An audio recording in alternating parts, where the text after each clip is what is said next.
Hello guys, welcome to my YouTube channel. இன்றைக்கி இந்த வேலை விஷயமா நான் ஒரு இடம் போயிருந்தேன். அப்போ ஒரு விஷயம் கண்ணில் பட்டுச்சு. அதுதான் இண்டிபெண்டன்ஸ் மெமோரியல் ஹால், சுதந்திர ஞாபகார்த்த மண்டபம். இன்னொரு பேரும் இருக்கு, சுதந்திர சதுக்கம்னு சொல்லுவாங்க. வாங்க இதை பற்றி என்னென்னு பார்க்கலாம்.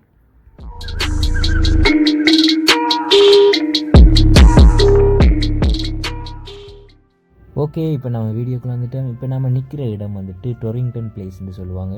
இதை சுற்றி பாருங்க, எல்லாம் எவ்வளோ அழகான மரம்லாம் நிற்கி. முன்னுக்கு ஒரு சிலை ஒன்று இருக்கி, அதுக்கப்புறம் சுதந்திர சதுக்கம். அப்படி வந்தால் அழகான புட்டறைகள், அங்கால கிரவுண்ட். அப்படி இந்த இடத்துல வந்துட்டு 2 பார்க் இருக்கேன். இது டொரிங்டன் பார்க்னு சொல்லுவாங்களாம். இந்த முன்னுக்கு இருக்கிற கிரவுண்டும் வந்துட்டு டொரிங்டன் ப்ளே கிரவுண்ட் தான் சொல்கிறாங்க. இந்த முன்னுக்கு இருக்கிற அலுவலகத்துக்கு தான் வந்திருந்தேன்னா, இதில் ஒன்று அத்லெட்டிக்ஸ் அசோசியேஷன் ஆஃப் ஸ்ரீலங்கா. இதுக்கு இந்த அலுவலகத்துக்கு பின்னுக்கு ஒன்று இருக்கு. அது வந்துட்டு பாஸ்கெட் பால் ஃபெடரேஷன் சொல்கிறோண்டோ. இப்போது நாம் முன்னாடி நடந்து போய் என்னென்ன இருக்குன்னு சொல்கிறத பார்ப்போம். ஓகே, இப்போ முன்னுக்கு ஒரு வெள்ளை நிற கட்டிடம் ஒன்று விளங்குது தானே, ஒரு கோபுரம் மாதிரி ஒரு அழகான கட்டிடம் ஒன்று. அது என்னண்டியா இருக்குன்னு தெரியுமா? தெரிஞ்சாக்கள் மறக்காமல் கட்டாயமாக கமெண்ட் பண்ணுங்கள். முன்னுக்கு ஒரு சிலை ஒன்று இருந்துச்சு, அதுவும் என்னென்னு தெரிஞ்சாக்கள் கமெண்ட் பண்ணுங்கள். இந்த இடங்களில் வந்துட்டு இந்த முன்னுக்கு தொடர்ச்சியாக கிட்டத்தட்ட 70க்கும் மேற்பட்ட சிங்கங்கள் இந்த மண்டபத்தை சுற்றி அமைக்கப்பட்டிருக்கு. இவற்றில் மண்டபத்தின் கோணரில் இருக்கிற சிங்கங்களும் அதன் மண்டபத்துக்கு செல்லும் வாயிலில் இருக்கிற சிங்கங்களும் சற்று எழுந்தவாறு இருக்கும். ஏனென்று சொன்னால் இது வாராக்களை வரவேற்கிறதுக்காக இருக்குன்னு சொல்கிறாங்க.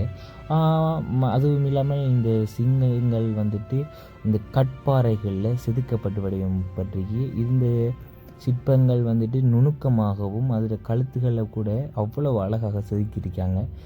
இதில் சிதைவுகள் ஏற்பட்டிருந்தாலும் அவ்வளவு நேர்த்தியாக நுண்ணியங்கள் இன்னும் மறையாமல் இருக்கு.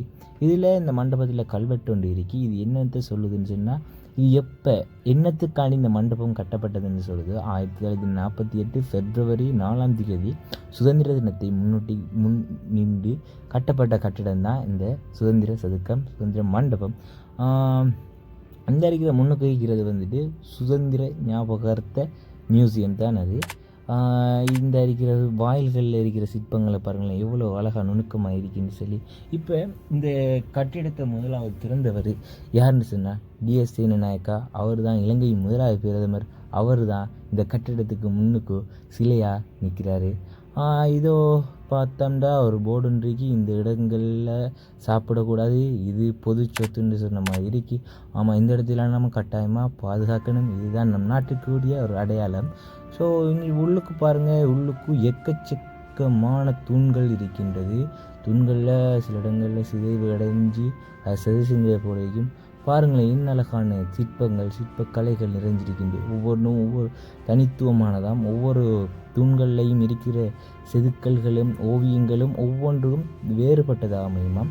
இன்னும் ஒரு முக்கியமான விஷயம், இது நம் நாட்டின் வரலாறு ஆரம்பித்ததிலிருந்து நமக்கு நாட்டுக்கு சுதந்திரம் கிடைச்சது வரையான சித்திர செதுக்கல்கள் வந்துட்டு இந்த சுவரில் இருக்கிறது தான் இன்னும் ஒரு முக்கியமான விஷயம். இது எப்படின்னு சொன்னால், 1லிருந்து மொத்தமாக 28 வகையான சித்திர செதுக்கல்கள் இதில் இருக்கு. இது மூலம் இலகுவாக நம் நாட்டின் வரலாற்று முக்கியமான விஷயங்களை அறிந்து கொள்ள, இது போன்ற இன்னும் பல முக்கியமான விடயங்களை அறிந்து கொள்ள எமது சேனலை சப்ஸ்கிரைப் பண்ணுங்கள். ஓகே, நான் போயிட்டு வரேன். Tata, bye bye.